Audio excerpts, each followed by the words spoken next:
제로 웨이스트는 처음인데요. 소일 지음 판미동. 뒷표지예요. 일회용품을 쓰면서 지구 환경을 걱정하는 평범한 사람들을 위한 제로 웨이스트 안내서. 그쵸, 우리네요. 일회용품 쓰면서도 지구 환경을 걱정하잖아요. 정말 우리는 쓰레기 없이 살 수 있을까? 우리는 오늘도 엄청난 쓰레기를 만들며 살고 있다. 그 많은 쓰레기를 제로로, 즉 쓰레기를 하나도 만들지 않고 살기란 불가능한 일이다. 사실상 제로 웨이스트는 비현실적이고 이상적인 목표다. 그러니 완벽하게 실현하려고 애쓸 필요는 없다. 100에서 90으로 조금이라도 줄이려는 노력. 제로 웨이스트는 그것으로 큰 의미가 있다. 이 책이 당신의 실천을 도울 것이다. 제로 웨이스트 장보기.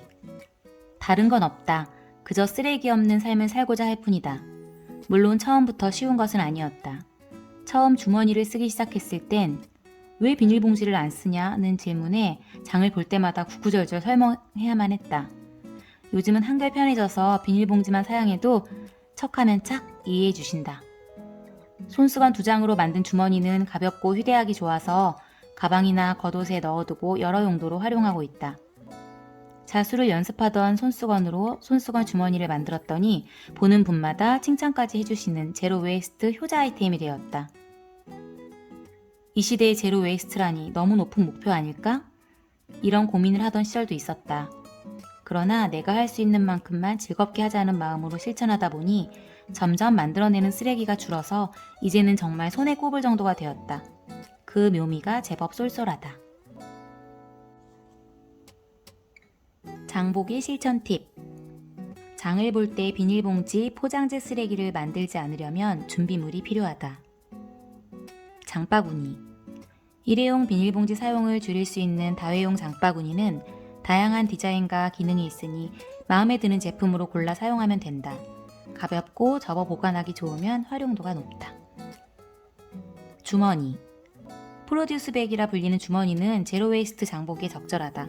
물기가 적은 빵, 채소, 곡물 등을 비닐봉지 대신 주머니에 담으면 된다. 손수건. 대개 면 소재로 그 짜임에 따라 느낌이 다르다. 용도에 따라 크기, 디자인 등을 선택할 수 있다. 보자기.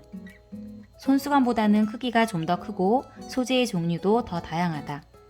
매트, 장바구니, 가방, 선물 포장재 등 쓰임새도 많고 묶는 법도 다양하다. 다회용 용기. 음식을 담을 수 있는 통을 일컬어 다회용 용기라 한다. 다회용 용기를 사용하면 일회용 접시, 비닐봉지, 일회용 그릇 사용을 줄일 수 있다. 개인 식기. 숟가락과 젓가락, 포크 등을 필요에 따라 구비하면 된다. 집에 있는 식기를 가지고 다녀도 좋고 휴대가 간편한 식기를 구입해도 된다. 텀블러, 컵. 일회용 컵 대신 사용한다. 평소 자주 이용하는 카페의 음료 크기를 참고하여 넉넉한 용량의 컵과 텀블러를 준비하는 것이 좋다. 다회용 빨대. 빨대 없이 음료를 마시는 것이 좋겠지만 불가피하게 사용해야 한다면 다회용 빨대를 사용해보자. 스테인리스, 실리콘, 유리 등 다양한 소재가 있다. 제로 웨이스트 준비물이라고 해서 꼭 정해진 것은 없다. 핵심은 일회용품을 줄일 수 있는 다회용품을 준비하면 된다는 것이다. 다양한 물건이 있으니 필요에 따라 구매하거나 만들어서 사용하면 된다. 여러 번 사용하기 좋게 튼튼하다면 어느 것이든 좋다. 전통시장 이용하기. 포장되지 않은 물건을 좀처럼 찾기 어려운 대형마트와 달리 전통시장에서는 비교적 쉽게 접할 수 있다. 제로 웨이스트 준비물만 잘 챙겼다면 전통시장에서 쓰레기 없이 장보기는 어렵지 않다. 나도 전통시장을 지날 때마다 조금씩 물건을 사서 나르고 있다. 자신감과 용기, 그리고 스피드. 제로 웨이스트의 가장 큰 장애물 중 하나를 꼽으라면 그것은 의외로 빠른 서비스다. 물건을 계산대에 두자마자 휘리릭 일회용 비닐봉지에 포장해 주시기 때문이다. 어버버 하는 새 말 한마디 꺼내보지 못할 때도 있다. 그래서 무엇보다 스피드가 필요하다. 결제 카운터에 가기 전에 장바구니, 주머니부터 챙기자. 준비물을 미리 챙겨두면 비닐봉지 대신 사용해달라는 말을 꺼내기가 훨씬 수월하다.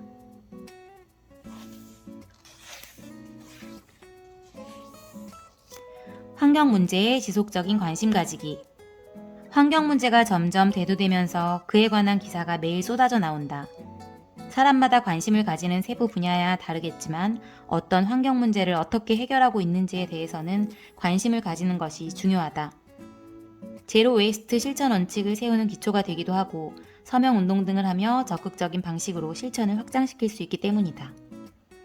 환경에 대한 꾸준한 관심은 환경 소양을 기르는 큰 힘이 된다. 나를 생태계의 일부로 생각하는 에코와 달리 나를 생태계보다 우위에 두는 마음을 에고라고 한다.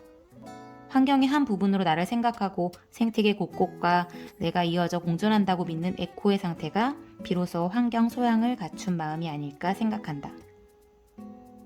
실패해도 괜찮아. 개인 식기를 깜빡 잊고 가지고 오지 않은 경우도 있고 개인 식기에 담아달라고 요청했는데 거절당할 수도 있다. 그런 소소한 실패에 좌절하지 말자. 다음에 다시 시도하면 된다. 그뿐이다. 여러 가지 이유로 시행착오를 겪더라도 꾸준히 도전하는 것만으로 충분히 의미가 있다.